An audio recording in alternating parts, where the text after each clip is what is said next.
not much more introduction. I'm going to do it the other way, by not just talking about the obvious. I spent almost 30 years working in the car industry.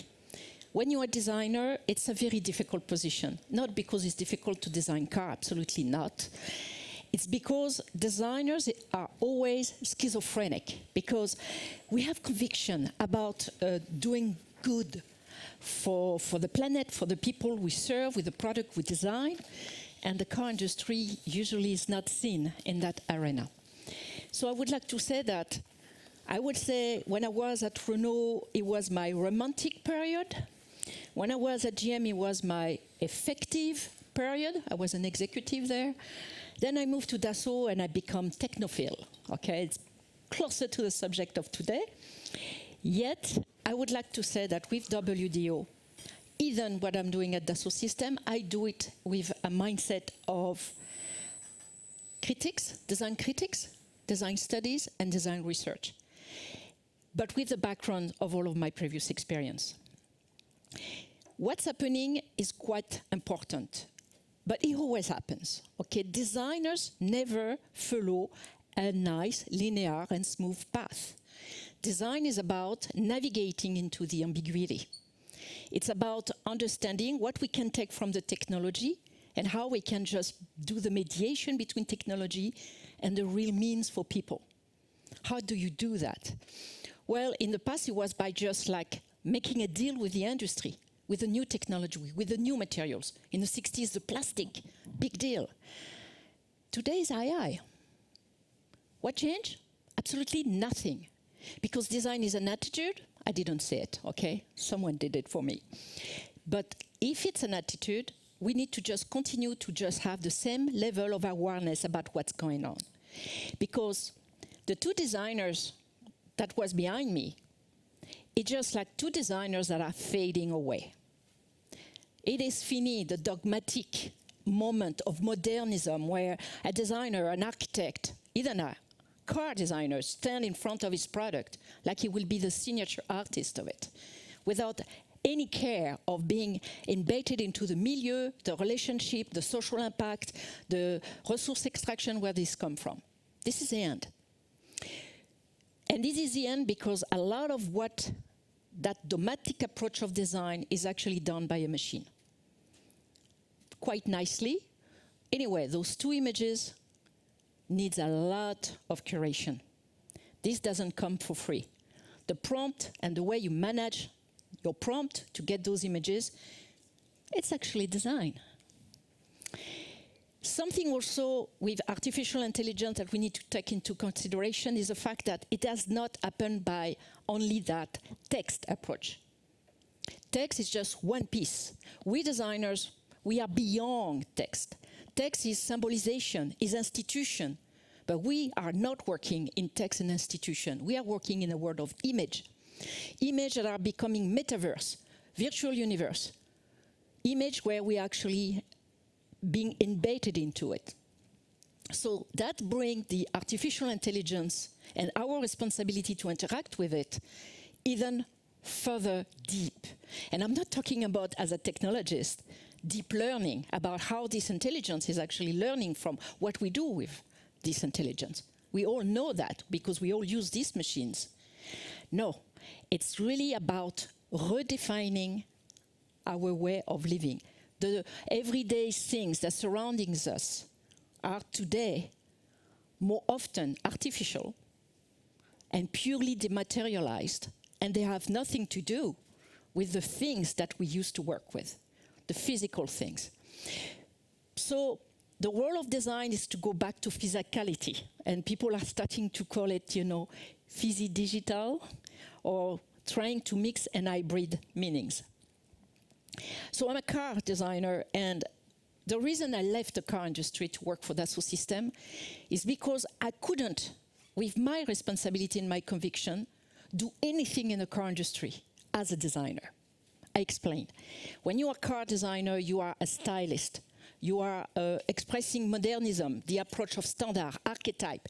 Make a model to be reproduced in multiple volume and size, variant, personalization. Guess what? a machine is going to do that very quickly and much faster. It's already happening. We use Patrimony Lake in Dassault Systèmes. We can take a brand, we can take Porsche, and I give you all the Porsche of the further 30 years coming. It's not going to happen because we are not anymore designing cars as we used to. So the reason I came to Dassault Systèmes is because I wanted to understand what is the driver of the society, of the products that are around us, that are not just still products that are talking to us, products that are now using algorithm to actually adapt to our preferences even before we are expelling or expressing those preferences. So it's very important to understand that David was mentioning system design. I work for Dassault Systèmes, no brainer. The system design, the way we think and the way the machine think, it's not the same thinking. It's just not the same thinking. We need both. And that's what my battle is. How do we manage to actually create the future of mobility? Not through function. Machine will do much better function. But are those functions please me or being ethical? Is the car going to stop when the guy say, do this? We try, doesn't work. The car cannot understand what this guy is doing. So it's quite important to understand it's a partner. It's a partner in our new world of complexity. The complexity that is going even beyond the function and the machine and the technical and the science. It goes into biology. It goes into the way a brain works. It goes into our interaction with the milieu of biology, human, non-human, the vegetables, the mushrooms, any of the things that are not just nature. It's us, just a part of it. So we need to mix so many things. AI is not just big data. It's either not the data model of structured data that allow you to actually operate. No. It's also a mix that we always forgot, but the industry does not. How it will impact our business models that directly we know impacts the way we actually having a society or a civilization. And at the end, what it does to us as humans, how we're going to be living. So the good news is I think designers have key qualities to actually address this situation. And probably, okay, we are amongst ourselves. I'm pretty sure everybody's designers here, or close to. So we're always very sure of ourselves. Clearly, I am not. But something that is being written here about the key quality of design that David intensively expressed, they are true. And for just one reason. Those qualities, system thinking, collaborative, participative design, and so on, is because we behave like human. And engineers don't behave as human. He forgot, he put his head on the side, put that on the table, and he just respect the criteria, the regulation, because that's the KPI. We humans behave as human. I'm going to pass that, but you understand, we need to mix network, collaboration, user at the core, those are that we talk about, and the digital twin. What is a digital twin? The digital twin is how do we represent all of what is happening and how we can basically manipulate, visualize, interact, simulate. Everybody remember Bayer with the cartography? That was the first designer that basically offered to anyone a possibility to see what are the environmental impact of the industry worldwide. A simple map at the time, we were in the 30s, 60s, and the middle. The atlas lasts quite a long time. You will ask to Pierre for the exact date. Today is a virtual twin. It's your ability to design virtually absolutely anything, and not just as he looks, as he works, as he operates, as he interacts. So those virtual twins are the new way for designers to work. They allow on platform to collaborate with multidisciplinary experts. They actually allow you to visualize, to to imagine, to conceptualize. So if we go back to the artificial intelligence, it's really about what kind of a platform, studio, process do you want when AI is just a new partners in the block, in the studio, in the atelier? Well, you just have to make, in opposition, autonomy to automation. Automation is where we're going. You have to make fiction against action or function.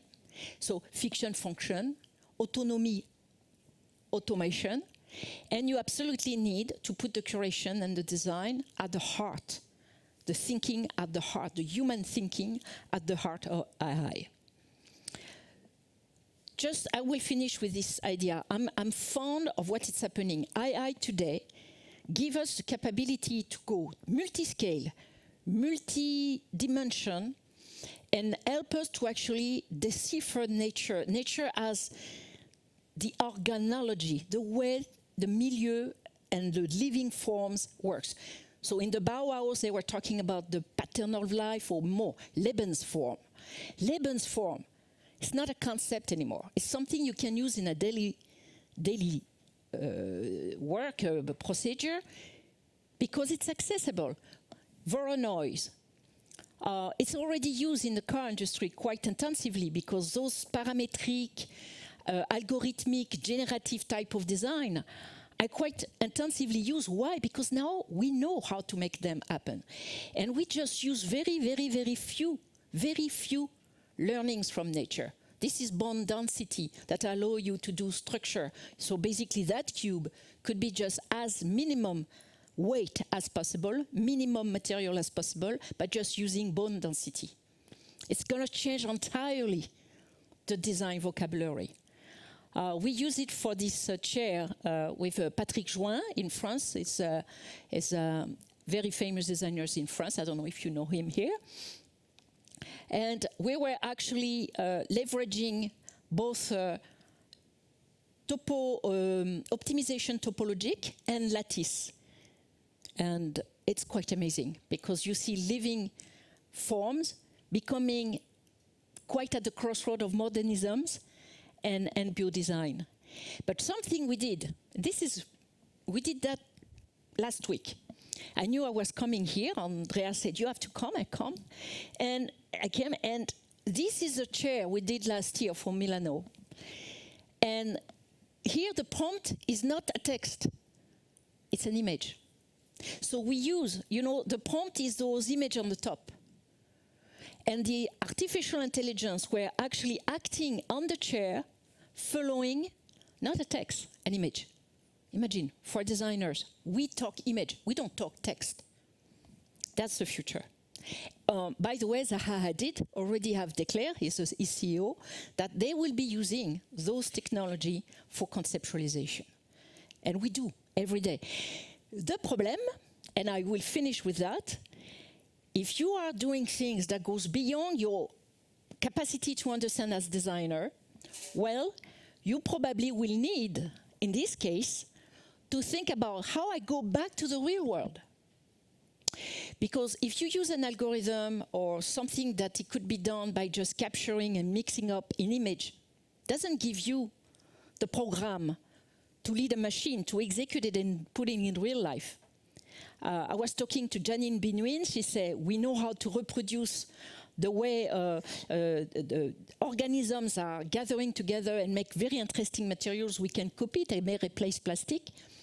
We understand the algorithm. We reproduce that virtually very nicely. We don't know how to make it real. We don't know how to produce it. Even make the same proposition that is in the virtual world into the real one. So this is really the next challenge of designers. How do you go back to the real life, to the social life, to the people life? So for that you need simulation, and you need also the capability to know every aspect of what you are doing. This is a LCA product that allow you real time to test, manipulate, mobilize all of the intelligence, artificial intelligence, for actually monitoring your design.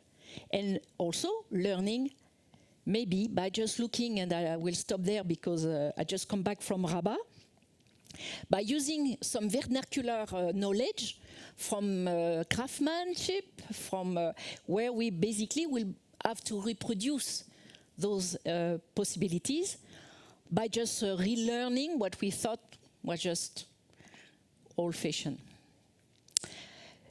I will let just these things because it will take too long for me to get there, but just one thing. We talk about responsibility ethic and the position of design and its responsibility with artificial intelligence. But nothing will change if we don't change the business model. What I mean by that, if we are working in the virtual universe, if designers cannot take ownership of what they are doing virtually, we are already having some suit. Getty is suing Midjourney because they are leveraging their images that are images from artists and photographs with no royalties, no. So NFT, blockchains will help us to produce a new design ethic. I let you with this question, and I would like to thank you, and then I'll let it go for someone else.